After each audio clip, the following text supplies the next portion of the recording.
Et salut tout le monde, c'est Benoît F1. Aujourd'hui on se retrouve pour le débrief du Grand Prix de Hongrie 2020. Une course qui s'est plutôt bien passée au début, puis on s'est rapidement fait chier plus tard dans la course et même dans le week-end. Week-end qui a commencé donc par les essais libres. Et la première chose qu'on va noter, c'est la domination Mercedes. Et oui, 86 millièmes d'écart entre Hamilton et Bottas, puis la première Racing Point, celle de Perez reléguée à 5 dixièmes. La deuxième Racing Point est quant à elle reléguée à 1 seconde. Sachant que les Racing Point n'ont pas fait de simulation avec les pneus médiums, ils ont juste fait avec les pneus tendres et les pneus durs. Et ce qu'il faut noter également pour les essais libres 1, c'est le problème moteur pour Pierre Gasly qui n'a fait aucun temps. Donc vous le voyez dernier. Premier moteur cassé pour le pilote français. Donc c'est la fiabilité Honda qui est pas au rendez-vous hein, depuis le début de saison et c'est très dommageable. C'est dommage ouais pour la part de Honda en espérant qu'ils régleront leurs problèmes pour les prochaines courses. À noter également Robert Kubica qui a remplacé Kimi Raikkonen lors de la première séance d'essai libre. Kubica qui a fait le 19e temps a malheureusement 7 dixièmes de son coéquipier italien. Et là maintenant, on passe à la deuxième séance d'essai libre et un invité surprise est invité sur le tourniquet hongrois, c'est la pluie. Et comme vous le voyez, 7 pilotes n'ont pas fait n'ont pas fait de chrono, ils ont fait des petits tests entre les pneus intermédiaires et les pneus wet. À noter le meilleur temps évidemment de Sébastien Vettel à 2 dixièmes quand même de Valtteri Bottas et puis Carlos Sainz relégué à 1 seconde 3. A noter quand même la première Red Bull, enfin même la seule Red Bull qui a roulé, celle de Verstappen, seulement au 7ème rang, à 2 secondes 3 du pilote Ferrari. Autant Red Bull sont quand même forts sous la pluie, hein, on va pas se leurrer, surtout en Hongrie. Mais là, on va dire qu'on est un petit peu étonné quand même de la part de Red Bull d'avoir fait que le 7ème temps de les essais libres 2. Après, c'est les essais libres 2, voilà, faut pas se focaliser là-dessus, mais en voyant ce classement, on est quand même bien étonné de la performance de la Red Bull. Et maintenant, la séance d'essai libre 3. Évidemment, vu qu'il a plu en essai libre 2, ils n'ont pas pu faire trop de relais course et qualif. Ça s'est donc reporté aux essais libre 3 où tout le monde a roulé avec les pneus soft. Enfin, tout le monde, oui, a commencé avec les pneus soft, oui. Bottas qui a donc fait le meilleur temps pour 42 millièmes quand même sur Hamilton. Perez relégué à 1 dixième. Charles Leclerc à 3 dixièmes. Donc plutôt bon rythme. Alfa Romeo encore une fois décevant hein, à 2 secondes du meilleur temps. C'est début de saison d'Alfa très compliqué quand même hein, et ça va pas s'arranger avec les qualifications mais non, les Alfa Romeo qui sont vraiment pas à l'aise sur le tracé, les As pareil, donc ça va être très compliqué pour ces deux écuries. Et maintenant, on va passer donc aux qualifications. Donc la Q1, les éliminés, c'est donc Magnussen, Kvyat, Grosjean, Giovinazzi et Raikkonen. Ça s'est quand même tenu en 4 dixièmes quand même entre Magnussen 16e et Raikkonen dernier. Raikkonen encore une fois éliminé de la Q1. Je crois qu'il n'a jamais passé la Q1, il me semble encore de cette saison. Et petite stat, c'est quelqu'un qui me l'a rappelé et c'est quand même très tendu. En 316 départs, Kimi Raikkonen n'avait jamais démarré de la dernière place sur la grille. Donc ça prouve quand même. Alors peut-être qu'il y a un peu de part du pilote parce que Raikkonen, voilà, il se fait vieux, il va avoir 41 ans. Il y a peut-être de ça, mais quand même l'Alfa Romeo a vraiment pas l'air d'être au top. Et la surprise, eh bah oui, en Q1, qu'est-ce qu'on voit? Les deux Williams qui ont passé la Q1, ce qui n'était plus arrivé depuis l'Italie 2018. Ah, voilà, là vous le voyez, première fois depuis plus de 2 ans que les deux Williams passent en Q2. George Russell, je crois, avait signé le 11e temps, il me semble, de la Q1. Latifi avait signé le 15e temps. Donc quand même, les deux Williams en Q2. Déjà qu'ils avaient fait un bon petit step,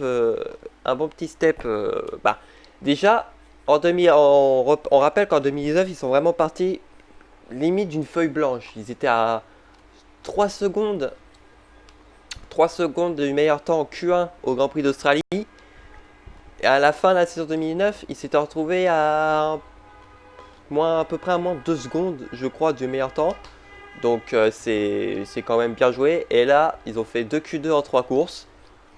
Quand même, c'est à souligner la très très belle performance de l'écurie de Grove, qui, on peut le dire, revient de très très loin. En espérant, pourquoi pas, que ça se concrétise avec des points, pourquoi pas, dans les prochaines courses. C'était donc le petit moment stat. On va donc passer en Q2 et les éliminer Ricciardo, Russell, Albon. Et oui, c'est la stupéfaction. Albon qui donc ne passe pas en Q3. Ocon 14e et Latifi 15e. A noter quand même que entre la 11e place de Ricciardo et la 14e place d'Ocon, il y a 81 millièmes d'écart. C'était extrêmement serré. Russell qui passe quand même qui passe pas pour un souffle en Q3. Comme quoi vraiment la Williams a énormément progressé. C'est positif quand même de la part des pilotes Williams. Et la Q3 avec 9 pilotes qui ont fait un chrono puisque Pierre Gasly n'est pas sorti de son box dû à son problème moteur DFP1. Donc Hamilton décroche sa 90e pole position, il rentre encore un peu plus dans l'histoire. Devant Valtteri Bottas pour un dixième. Quand même, alors, si vous avez la chance de revoir en onboard le tour d'Hamilton en qualif, revoyez-le.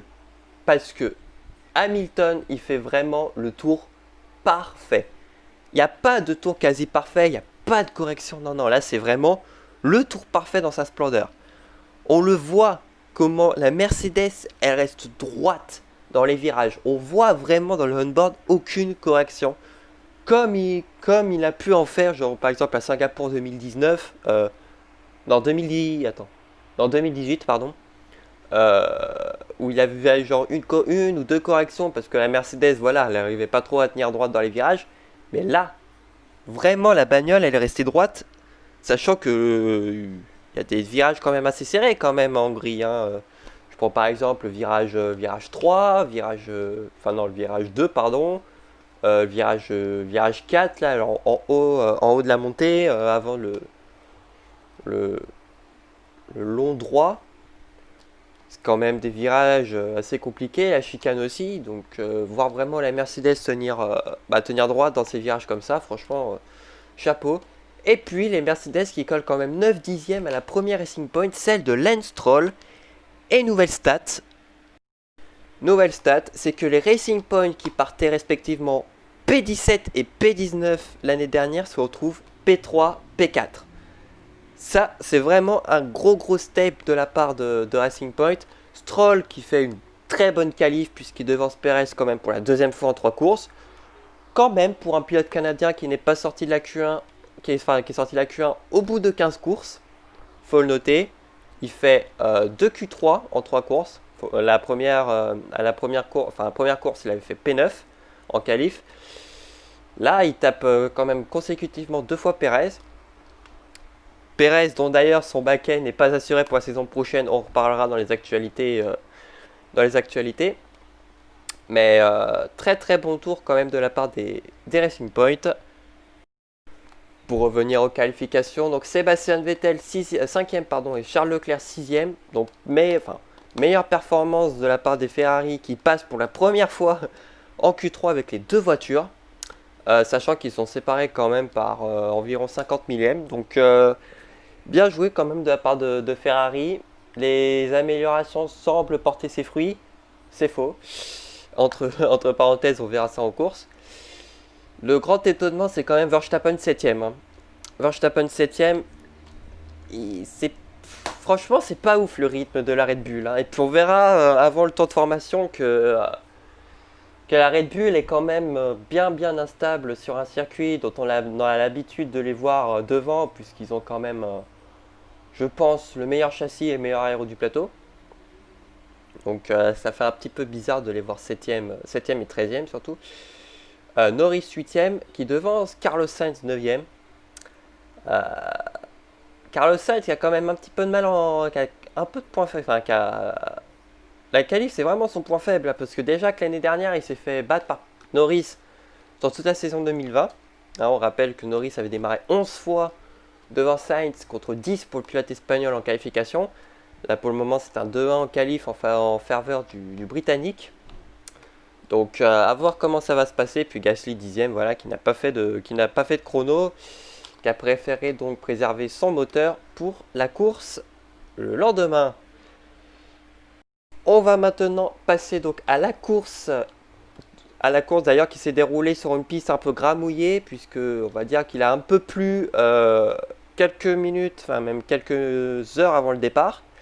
Là, voilà, donc là j'ai mis l'image de Verstappen, puisqu'on va dire que Verstappen, il s'est un peu craché au virage 12, 20 minutes avant le départ. Donc là, vous voyez que là, on se rapproche du virage. Donc là, il y a tout à fait normal. Et là, vous voyez, à l'amorce du virage, déjà, il avait bloqué les roues quelques mètres avant le virage. Et la Red Bull est quand même très très instable du train arrière. Il a perdu, en gros, le blocage de roue a entraîné la perte de la voiture. Et est allé s'encastrer tout doucement dans le gravier, pas du tout, dans le mur plutôt. Donc aileron cassé, suspension avant gauche pliée. Vous voyez quand même que la roue avant gauche regarde pas dans le même sens, pas dans le même angle que la roue avant droite.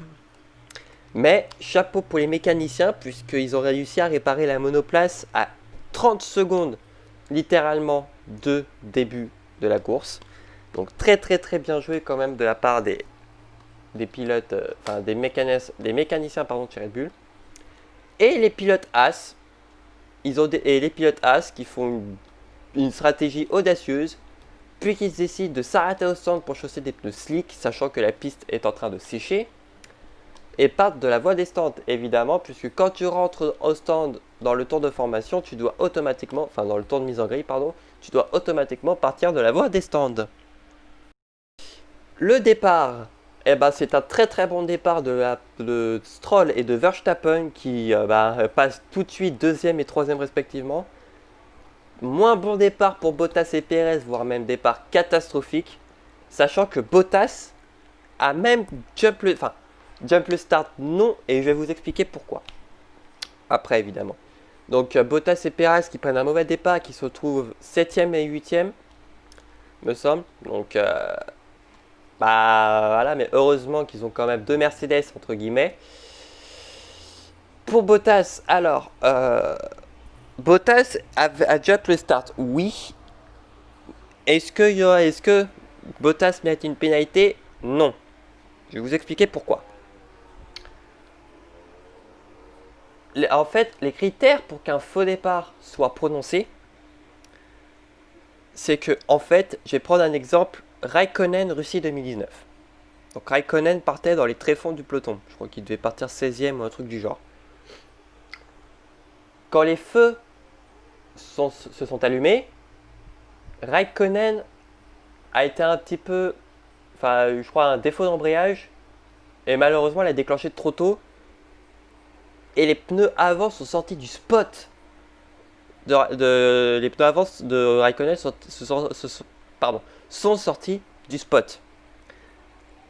Et c'est ça qui est considéré,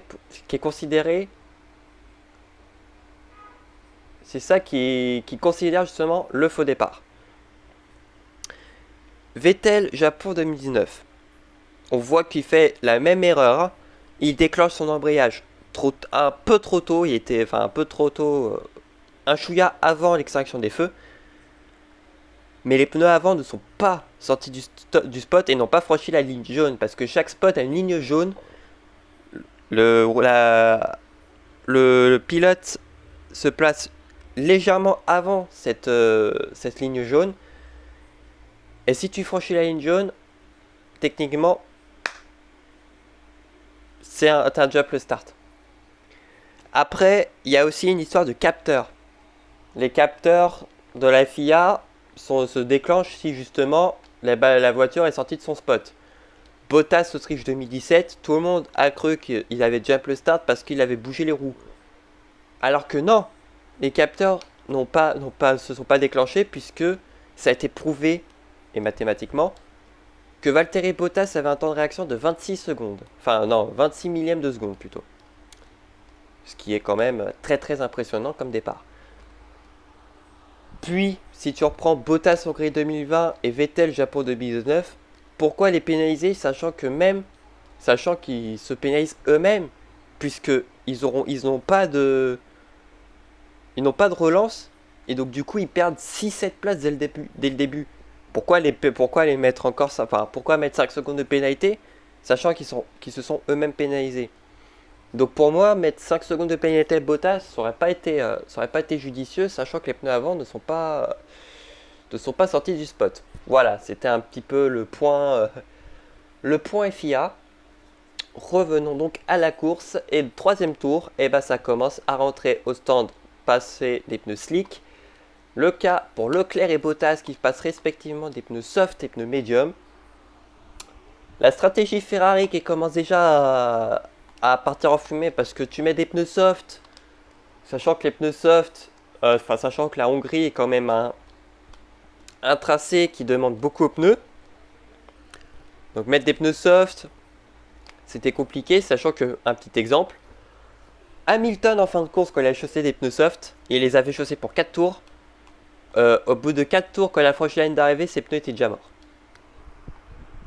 Sachant que Leclerc doit tenir une vingtaine de tours, je crois, en pneus soft. Donc, je pense que c'était pas la meilleure stratégie à faire pour les pilotes, pour Leclerc surtout. Quatrième tour, évidemment, le reste des pilotes s'arrête avec des pneus M, enfin des pneus médium. Et qui envoie troisième et quatrième du plateau, enfin troisième et quatrième de la course plutôt, les Haas. Et oui, la masterclass de Haas, Magnussen devant Grosjean évidemment. Et là, Haas va mettre au point une stratégie qui au final va marcher, même si c'est pas Haas mais c'est plus Grosjean. Étant donné que Magnussen avait un meilleur rythme que Grosjean, et surtout que les voitures derrière revenaient sur les pilotes Haas, évidemment parce que Haas ils n'ont pas trop un rythme digne de Ferrari, Grosjean a décidé de sacrifier sa course pour essayer de retenir les pilotes qui étaient derrière, qui revenaient quand même pas mal. Et c'est pour que Magnussen prenne un meilleur gap, enfin que Magnussen ait un meilleur gap possible. Et pourquoi pas d'essayer de ramener des points. On aura beau critiquer Grosjean, sur ce coup-là, Grosjean il a vraiment montré un intérêt pour l'équipe. En sacrifiant sa course, surtout que Grosjean était quand même hors du rythme. Avec un aileron cassé un petit peu plus tard. Mais pour le moment, voilà, ça a été quand même un très bon choix stratégique de Grosjean d'avoir retardé les pilotes derrière pour que Magnussen prenne un maximum d'avance. Cinquième tour, arrêt de Verstappen pour Nebedium, il passe deuxième. Pour un pilote qui a vu sa voiture endommagé à 20 minutes du terme et qui se retrouve deuxième, franchement, que demander de plus pour la part de Verstappen. Et sixième tour, le drame commence puisque Latifi crève à l'arrière gauche à la suite d'un accrochage avec Carlos Sainz. Le Canadien doit malheureusement repasser au stand pour des pneus hard. Donc course ruinée malheureusement pour Latifi, c'est dommage. Et on voit vraiment que la Williams est bonne sur un tour, mais en rythme de course, elles disparaissent mais instantanément. Et c'est ça, je pense, qu'ils doivent améliorer, c'est ça que doivent améliorer Williams pour essayer, pourquoi pas, de marquer des points en 2020. Huitième tour, Bottas attaque Leclerc au virage numéro 2, mais le monégasque résiste aux Finlandais. Vous voyez, 5 tours après, Leclerc qui commence à avoir du mal avec ses pneus soft. Et oui, évidemment, qualité de mettre des pneus soft en Hongrie. Et là, 11e tour, Kimi Raikkonen se prend 5 secondes de pénalité pour s'être mal garé sur la grille de départ. Et oui, ça m'étonne un petit peu quand même de la part des pilotes, d'un pilote vétéran quand même de Kimi Raikkonen. C'est un peu dommage parce que Kimi Raikkonen, déjà, il était hors du coup, mais je pense qu'il aurait pu. Avec cette pénalité, je pense qu'il aurait pu moyen de se rapprocher, eu moyen de se rapprocher d'Ocon. 13e tour, Grosjean se maintient à la 5e place entre Stroll et Bottas. Là, vous voyez quand même que Grosjean essaye un petit peu de bloquer Bottas pour éviter que Bottas, sachant qu'il a une Mercedes, revienne trop vite sur Magnussen. Et là, 14e tour, c'est un sketch. Toute la course, même toute la course, à chaque fois, il y avait des écuries qui disaient la pluie va tomber dans telle ou telle minute, dans 8 minutes, dans 15 minutes et tout. Et au final, la pluie, elle est jamais tombée. Enfin, si, elle est tombée un petit peu dans le secteur 2. Dans le secteur 2 et 3, mais vraiment des petites gouttes de pluie, hein, vraiment toutes minimes. Mais la pluie, elle est quand même tombée, mais aux alentours du circuit. Genre, on dirait que le circuit hongrois, il est entouré par une bulle. Ce qui fait que la pluie, elle est pas tombée. Elle est tombée aux alentours, mais pas sur le circuit. C'était assez bizarre, mais ouais, retour de la pluie annoncé dans 15 minutes, qui au final ne tombera pas. Et donc, voilà, je pense que, je comprends peut-être la stratégie de Ferrari, c'est que peut-être qu'ils avaient prévu la pluie un peu trop. Enfin, ils avaient prévu la pluie, et peut-être qu'ils ont dû mettre justement les pneus soft à Leclerc pour être le plus rapide en attendant que la pluie tombe. Sauf que malheureusement, ils se sont fait avoir à leur propre jeu, puisque du coup, la pluie, elle est jamais tombée. 15e tour, Valtteri Bottas s'attaque à Romain Grosjean et passe 4e. Alors que Leclerc part à la faute au virage numéro 12 et se fait passer par Albon pour la P8. D'ailleurs, il y avait une petite image que j'ai vue sur Instagram, sur l'Instagram de la F1. C'est que la bataille entre Albon et Leclerc en 2020, on a pu revoir une comparaison entre la bataille de Leclerc-Albon en 2020 et la bataille Leclerc-Albon en 2017, quand ils étaient tous les deux en Formule 2. Et franchement, j'ai trouvé ça intéressant de voir un petit peu l'évolution des deux pilotes de la Formule 2 à la Formule 1. Et cette fois-ci, autant en 2017 c'était l'avantage à Leclerc, et en 2020 c'était l'avantage au pilote thaïlandais. 17e tour, l'abandon de Pierre Gasly. Le pilote AlphaTauri a cassé son deuxième moteur en 2 jours. Ce qui est, c'est assez terrible quand même de la part de Pierre Gasly, qui malheureusement n'aura tenu que 17 tours. C'est dommage quand même de la part de Pierre Gasly, qui faisait quand même un mauvais week-end déjà dans sa globalité. Et je pense que s'il aurait fini, je pense qu'il aurait fini derrière Kiat. Donc je pense que... on verra s'il va rebondir en Grande-Bretagne dans 2 semaines. Et plus loin, Stroll prend le meilleur sur Magnussen pour la 3e place. Stroll qui avait quand même un rythme dantesque. Quand même. Pour Stroll, franchement. Pour le moment, Stroll il fait quand même un début de saison plutôt incroyable. 18e tour, Albon qui s'était fait repasser par Leclerc le repasse pour la 7e place. Vettel tente d'en profiter mais ne passe pas. Le monégasque a beaucoup de mal avec des pneus tendres usés. Et oui, ça fait déjà 15 tours maintenant que Leclerc a des pneus tendres usés.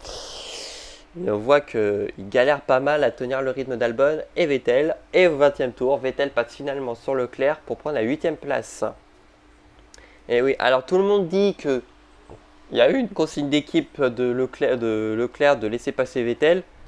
Non, il n'y a pas eu de consigne d'équipe. Vettel est vraiment passé à la régulière parce qu'on voit quand même que Leclerc, il s'est quand même un peu bataillé avec Vettel. Hein. Donc s'il y aurait une consigne d'équipe, je pense pas que Leclerc aurait facilement résisté face à Vettel. Le tour suivant, Charles Leclerc décide donc de s'arrêter au stand une 2e fois et décide de chausser des hards. Que va faire la plupart des pilotes, voire même quasiment tous les pilotes. Et 25e tour, on apprend que la FIA met Albon sous investigation, puisque la FIA indique que Red Bull a séché l'emplacement du spot d'Albon avant le départ, ce qui est formellement interdit par le règlement. Évidemment, quelle idée d'avoir nettoyé Franchement, je comprends pas. Je comprends pas pour les genre par exemple les unsafe release ou les conneries de ce genre. Pourquoi tu pénalises le pilote pardon. Pourquoi tu pénalises le pilote sachant que c'est l'écurie qui fait l'erreur. Pour moi, je comprends pas pourquoi ils donnent des pénalités aux pilotes alors que c'est l'écurie qui est fautif justement. Parce que les unsafe release, c'est l'écurie qui décide c'est l'écurie qui donne le feu vert justement au pilote pour partir. Et franchement, je comprends pas pourquoi.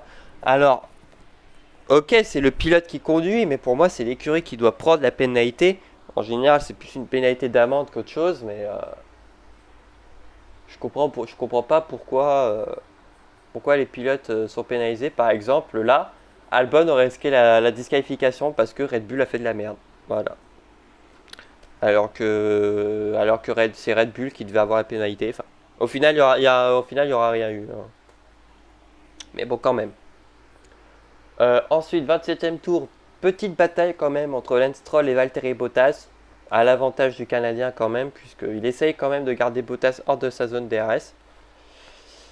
30e tour, voilà Vettel qui suit la même stratégie que Leclerc et s'arrête au centre pour chausser des pneus blancs. 32e tour, et là, surprise, une McLaren qui résiste à une Ferrari. Norris qui résiste sur Leclerc au virage numéro 2. Quand même, faut le souligner, faut le faire. 33e tour, l'arrêt de Lewis Hamilton pour chausser des pneus médiums. D'ailleurs, les pneus médiums, il va quand même les emmener jusqu'au 67e tour. 34e tour, Sainz passe Grosjean. Deuxième arrêt d'Albon qui repart en H et derrière Vettel. Ce qui est un peu dommage quand même pour le pilote thaïlandais. 40e tour, Perez passe sur le pilote danois. Le pilote As continue donc sa dégringolade. Évidemment, vu la voiture qu'il a, et il est désormais P9. Tour 41, Peter Bonington, donc Bono évidemment pour Lewis Hamilton, son ingénieur, lui demande de faire attention à l'usure de son pneu avant droit. Et oui, parce que vu que c'est le Grand Prix de Hongrie, il me semble qu'il y a plus de virages à gauche de virages à droite que de virages à gauche. Forcément, le pneu avant droit est beaucoup plus sollicité. Par exemple, en Grande-Bretagne, c'est l'avant gauche. Tout le monde se souviendra de Silverstone 2013 où les crevaisons qu'il y a eu, c'était tout le temps au même pneu. Donc, forcément, il faut faire attention à ne pas choper une crevaison, surtout qu'il reste encore plus d'une trentaine de tours. Plus tard, Sainz stoppe chez McLaren pour prendre des pneus H, donc des pneus hard. Ricciardo s'arrête lui aussi au tour 44 pour des pneus médiums. Tour 47, Verstappen qui commence à s'impatienter derrière le retardataire à la Vettel, à la Blue Flag, et demande donc au retardataire de s'effacer devant lui, et ce qui permet donc du coup à Bottas de revenir sur le pilote néerlandais. Le pilote Mercedes s'arrêtera au stand 3 tours plus tard pour chausser des pneus hard. Et donc tenter. Et là, attends, justement, on va en parler de ça. Mercedes qui a fait exactement le même coup que l'année dernière. C'est que Bottas il s'est arrêté pour chausser des hard. Et ils ont réussi à repiéger Verstappen, puisque si Verstappen s'arrête au stand, il se ressortirait derrière Bottas. Donc c'était soit Verstappen continuait et il finissait avec des pneus morts, soit il s'arrêtait au stand et il ressortait derrière Bottas. Et finalement Verstappen a pris le premier pari, la première réponse, savoir de ne pas s'arrêter. Tour 53, Stroll s'arrête pour des pneus durs et va tenter de retenir Vettel derrière lui. Ce qu'il a réussi à faire. Tour 58, Petite remontée. Sainz tente de déloger Leclerc de sa 10e place. Leclerc était vraiment nulle part de tout le Grand Prix, même Ferrari en règle générale. Et 60e tour, et réussit à passer sur son futur coéquipier au premier virage. Et donc Sainz passe 10e, Leclerc 11e. Et là, 63e tour, le bluff pour Lewis Hamilton, puisqu'il décide de ne rentrer au stand pour chausser des pneus soft. Et puis au final, non. Donc, beaucoup stratégique, puisqu'il pense, pour peut-être faire rentrer Verstappen et donc du coup ramener le doublé ramener le doublé chez Mercedes, mais au final ça n'a pas marché. D'ailleurs, je comprends même pas pourquoi Hamilton s'est pas pris de pénalité, sachant que c'est interdit maintenant, depuis quelques années, de faire des bluffs. Et au final, 4 tours plus tard, Hamilton s'arrête pour chausser des pneus soft. L'arrêt se passe pas comme prévu puisqu'il était immobilisé pendant quasiment 4 secondes. Alors que le même tour, pendant ce temps-là, Vettel décide de lâcher et de laisser passer Albon pour la 6ème place. Donc là, ses pneus étaient vraiment morts. 69e tour, Bottas se rapproche dangereusement de Verstappen et estime qu'il aura une opportunité en fin de course. Il revient quand même un coup de... Alors, au début, il revenait pas, hein, Bottas sur Verstappen. À chaque fois, l'écart se stabilisait autour de 11-12 secondes. Et là, et après, c'est vraiment commencé à... Je pense que les pneus de Mercedes, de Bottas ont commencé à monter un petit peu, à monter en température. Et je pense que les pneus de Verstappen commençaient également à se dégrader. Et au final, 70e tour, Bottas est dans le DRS de Verstappen, mais n'arrivera pas à doubler le pilote néerlandais. Et fin de la course, Lewis Hamilton gagne donc la 2e course de la saison, la 86e de sa carrière et la 8e en Hongrie. Il égale le record de Schumacher qui avait gagné 8 victoires à Manicourt. Verstappen finit finalement 2e et Bottas 3e. La suite du classement, Stroll incroyable 4e. Et oui, 12 points pour Racing Point quand même. Enfin, en 12 points pour Racing Point, non, ça fait en réalité 18 pardon. Albon 5e, Vettel 6e, Perez 7e, Ricciardo 8e, Kevin Magnussen qui ramène donc les 2 points de Haas, pas pour longtemps et on reviendra plus tard. Sainz 10e, Leclerc qui finit à une décevante 11e, Kiat 12e, Norris 13e, Ocon 14e, Raikkonen 15e, Grosjean 16e, Giovinazzi 17e, Russell 18e, Latifi 19e et Gasly 20e. Évidemment le seul abandon de la course. Le point sur les pénalités. Donc post-Grand Prix, les deux As se sont vus pénalisés de 10 secondes pour avoir été aidés lors du tour de mise en grille, ce qui est formellement interdit, notamment pour passer les pneus slick. Magnussen perd donc la 9e place au profit de Sainz et Grosjean perd sa 15e place au profit de Raikkonen. Pas de pénalité comme je vous l'ai dit pour Albon après l'investigation sur le fait que Red Bull avait nettoyé le spot avant le départ. Donc plus de peur que de mal. Au classement, c'est un plus 5 actuellement au classement pour Hamilton devant Bottas. Verstappen revient et repasse, il passe Norris au championnat. Albon 5e avec 22 points. Perez et Stroll qui sont quand même 6 et 8e. Pas mal. En prenant sandwich la Ferrari de Leclerc. Sainz 9e et Vettel 10e. Et au championnat du monde des constructeurs, c'est un plus 66. Excusez-moi, je prenais le temps de calculer parce que c'est vrai que j'étais pas sûr. Donc c'est un plus 66 de Mercedes par rapport à Red Bull. 3e McLaren avec 41 points, 1 point seulement devant Racing Point 4e. Ferrari 5e toujours englué dans le peloton avec Renault 6e avec 12 points. AlphaTauri 7e avec 7 points. Alfa Romeo 8e avec 2 points. Haas qui donc ouvre son compteur 9e avec 1 point. Et Williams qui clôt la marche avec 0 point. Comme la dernière fois, on va faire un petit point sur la Formule 2 et la Formule 3 avant de passer aux actualités. Et on va d'abord commencer par la Formule 2, donc la course 1 qui a été remportée par Robert Schwarzman. C'est un doublé russe puisque Nikita Mazepin derrière finit 2e et monte sur son premier podium de sa carrière. Et oui, puisque Mazepin n'avait pas fait de podium encore. Mick Schumacher finit donc 3e. A noter quand même la course noire pour les pilotes Hart qui finissent par abandonner. Armstrong quand même a abandonné le premier devant une garde. A noter l'abandon aussi de Markelov et des deux tridents de Sato et de Nissany. Et en course 2, c'est la victoire de la high-tech de Luca Giotto quand même, qui a quand même fait 28 tours, il me semble, sans s'arrêter au stand, alors que Aylot si. Donc victoire de Giotto devant Aylot et Schumacher. Schwarzman finit donc 4e. Mayspin 5ème, Deletras 6ème, Daruvala 7, Zou 8, Armstrong 9 et Alizé finit 10ème. Le seul abandon est donc pour Dan Ticktum, malheureusement pour lui. On va faire d'ailleurs un petit point sur le classement en Formule 2.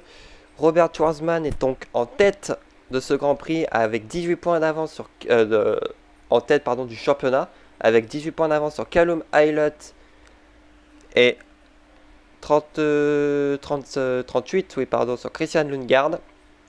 Mick Schumacher monte 4ème devant Dan Ticktum avec 38 points, Armstrong avec 34 points et Felipe Drugovich avec 31 points, à égalité de points avec le chinois Guan Yuzu. Louis Deletras 9ème et Luca Giotto monte à la 10ème position.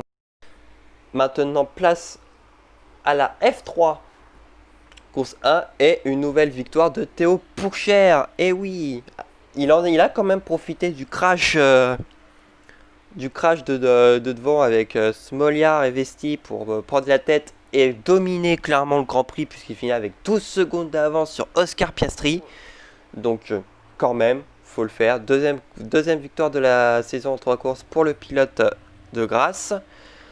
Ben Viscal finit 3ème devant Richard Verschoor 4ème, Sébastien Fernandez son coéquipier 5ème. A noter quand même David Schumacher 16ème qui finit derrière son coéquipier brésilien Igor Fraga. Les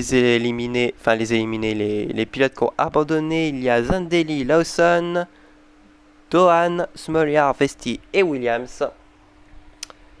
Et en course 2, cette fois-ci, c'est la victoire de David Beckman devant Oscar Piastri et Dennis Hauger. A noter que la victoire aurait dû revenir à Viscal, puisqu'il avait quand même mené pas mal le Grand Prix, mais il s'était pris 5 secondes de pénalité pour un crash avec notamment Igor Fraga, qui a abandonné. Et il avait pris 5 secondes de pénalité, je sais plus pourquoi, je crois que ça avait un rapport avec les limites de la piste ou un truc comme ça. Donc au final, il aurait pu finir premier, mais malheureusement la safety car. Et donc du coup, il finit 17ème. Donc voilà, à noter quand même la belle 6ème place pour Théo Pourchaire, les Hart qui finissent ensemble. Théo Pourchaire devant Smolyar et Fernandez. Et donc les abandons, Vesti, Lawson, Fraga et Dunner. Enfin, je sais pas comment on prononce, je vais dire Dunner. Non, normalement. Et donc, le classement de la F3 après 3 courses. Et c'est pour le moment un doublé Prema avec Oscar Piastri qui a 26 points d'avance sur Logan Sargent et 24 points d'avance sur Théo Pourchaire, 3ème. David Beckman est 4ème avec 47,5 points. Devant Richard Verschoor, 45 points et Frédéric Vesti avec 37,5 points. Zandeli 7ème avec 26 points. Devant Liam Lawson pour 1 point. Alexander Peroni 1 point derrière également, et Sébastien Fernandez clôt le top 10 avec 19 points. Et maintenant, on va passer aux actualités, et le week-end dernier du coup a été marqué d'un cocorico français, puisque si Théo Pourchaire gagne la F3, on a Simon Pagenaud qui gagne la course 1 du Grand Prix d'Iowa en IndyCar. Le pilote français était parti d'ailleurs de la dernière position et a réussi quand même à faire un last to first. Quand même, faut le faire, les last to first. Après, c'était en ovale, donc c'est pas compliqué, mais faut quand même le faire, les last to first, au bout de 250 tours. Et en MotoGP, en battant Marc Marquez, il avait fait une 8ème pole et il n'avait jamais gagné encore, mais cette fois-ci c'est fait. Fabio Quartararo remporte le Grand Prix d'Espagne à Jerez, devant Viñales et je sais plus qui. Je crois Müller, il me semble, 3ème. Donc, très très bonne course quand même de la part du pilote niçois. À noter quand même que Marc Marquez, déjà Marc Marquez était passé dans le gravier déjà dans un premier temps et avait dû repartir de la 12ème place et a commencé quand même à entamer une remontée. Mais à 4 tours de la fin, il chute et lourdement puisqu'il se fracture l'humérus. D'ailleurs, petite stat, il semblerait qu'il pourrait revenir ce week-end du coup pour le 2e Grand Prix d'Espagne, le Grand Prix d'Andalousie, toujours sur le même circuit à Jerez. Est-ce que Quartararo peut être un favori pour le titre? Oui, clairement, oui. Pour moi, Pour moi, Quartararo est un moyen qui se batte avec les deux Repsol de Marquez et Viñales. Maintenant, après, on ne sait pas de ce que ce que l'avenir est fait. Maintenant, on va passer. Alors, j'ai pas la photo, désolé, mais on va passer maintenant à le petit clash entre Renault et Racing Point, puisque à la fin du Grand Prix de Hongrie, Renault a porté une deuxième fois réclamation sur Racing Point, toujours par rapport aux freins, évidemment, puisque ça, voilà. On va dire que la décision pour le Grand Prix de Styrie n'est pas tombée. Et Renault indique qu'à la fin de chaque Grand Prix, tant que la décision ne sera pas prise, porterait réclamation sur Racing Point à la fin de chaque Grand Prix. Donc autant dire que Renault et Racing Point, c'est pas près de se finir. Maintenant, on va faire genre un petit point transfert, évidemment. Et pour le moment, la principale rumeur de transfert, c'est Vettel chez Aston Martin. Et oui, Vettel pourrait rejoindre Aston Martin à la fin de la saison en 2021, pardon. Sachant qu'il faut quand même le rappeler que Perez et Stroll ont un contrat, normalement pour 2021 et même Perez pour 2022. Mais le pilote mexicain, d'après ESPN Mexico c'est pour plus tard. Mais d'après le team principal, Savnauer, il aura une clause pour partir de l'écurie au cas où Racing Point chercherait un pilote. Racing Point a acheté son dévolu sur Vettel. Le pilote mexicain, donc d'après ESPN Mexico, pourrait rebondir chez Haas ou Alpha. Et la piste se pencherait plus sur Alfa Romeo, puisque voilà, on rappelle quand même que Kimi Raikkonen et Antonio Giovinazzi ont un contrat jusqu'à la fin de la saison. Sachant que Kimi Raikkonen, son choix pour sa retraite prendra sa décision sur sa retraite ou non à la fin de la saison. Giovinazzi, il faudra voir ses performances, mais pour le moment c'est bien parti pour qu'il reste. Mais si on a Perez chez Alfa Romeo, j'écarte pas un petit Schwarzman chez Alfa Romeo pour 2021, sachant que Perez ramène les 3 des plus gros sponsors mexicains en termes d'argent, hein, Telmex, Telco et Claro. Donc voilà, Perez chez Alfa Romeo, je pense que ça peut être un bon move parce qu'il est quand même assez expérimenté, hein, puisque Perez il est quand même là depuis 2011. Il sait quand même à peu près développer une bagnole, ce qui manque grandement à Alpha, pardon. Non, parce que je pense à As en même temps, enfin bref. Donc Alpha, pourquoi pas. Maintenant, après, on sait pas, pour le moment, c'est qu'une stade de rumeur, mais on verra dans les prochains jours, dans les prochaines semaines, dans les prochains mois, si cela s'avérerait à être concret.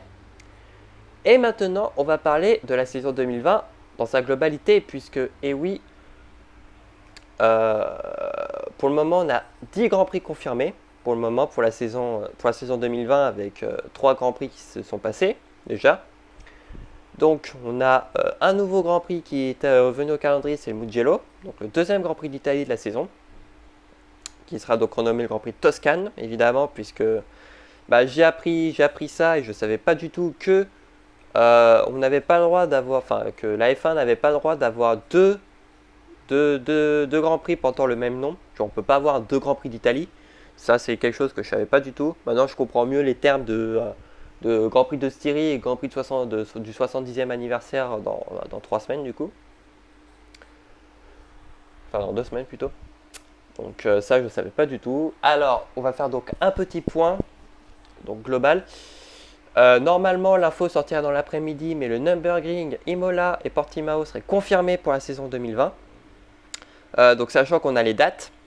Donc le Nürburgring, ce serait aux alentours du 9 et 11 octobre. Enfin, du 9 au 11 octobre. Pour Portimao, ça serait du 23 au 25 octobre, donc 2 semaines après. Et la semaine suivante, Imola, donc ça serait du 29 octobre au 1er novembre.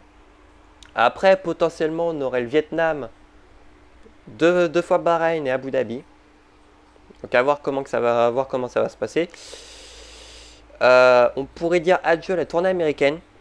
Donc on pourrait voir le Grand Prix des États-Unis, du Mexique, du Brésil et du Canada être annulé. Évidemment, ce serait logique vu ce qui se passe en ce moment. Grand Prix d'Hanoï pourrait également être au calendrier, donc le Grand Prix du Vietnam pourrait être confirmé dans les prochains jours, avec une surprise. Et une surprise qui est quand même pas des moindres, puisque le Grand Prix de Malaisie à Sepang pourrait revenir au calendrier juste pour cette année. On rappelle que on rappelle que Sepang avait disparu du calendrier en 2017 suite à déjà des problèmes financiers. Et puis le gouvernement, enfin je cherche le nom, les, euh, les organisateurs voilà, du Grand Prix de Malaisie voulaient privilégier la MotoGP à la F1. Mais avec ce qui se passe en ce moment, la FIA tente de faire un petit peu du pied pour que la Malaisie réorganise un Grand Prix, du moins juste pour cette année. Hein. Je pense pas que ça ait parlé de contrat à long terme, mais je pense que c'est juste pour cette année, pour genre compléter la saison qui ressemble déjà à un gruyère. Donc à voir comment ça va fonctionner. C'est Punk, perso, ça me plairait bien de vous le revoir au calendrier parce que c'est un circuit que j'adore. C'est d'ailleurs un Grand Prix qu'adore 98% des personnes qui suivent la F1. Euh, le seul, je pense, avec Istanbul, qui est la seule, enfin, les seuls Grands Prix avec donc Sepang et Istanbul, qui est la réussite d'Hermann Tilke, l'architecte de la F1. Donc c'est quand même un tracé assez cool avec deux longues lignes droites, le premier secteur avec l'escargot, le deuxième secteur assez technique, notamment avec le double droit. Donc pourquoi pas le faire revenir en F1. Pour le moment, si tout va bien, on aurait 18 Grands Prix, voire 19 Grands Prix cette saison. Pardon. Ça ferait un chouïa trop, mais bon, circonstances exceptionnelles, voilà. C'est, faut bien compléter la saison 2020 comme on peut, et puis voilà. Voilà, on a fait, je pense, le tour de toutes les actualités de ce Grand Prix et même des actualités dans le monde de la Formule 1. Et c'est la fin donc du débrief du Grand Prix de Hongrie. J'espère que cela vous aura plu. Si c'est le cas, mettez un pouce bleu et n'hésitez pas à vous abonner et à partager la chaîne à vos contacts. On se retrouve donc la semaine prochaine pour le débrief du Grand Prix de Grande-Bretagne.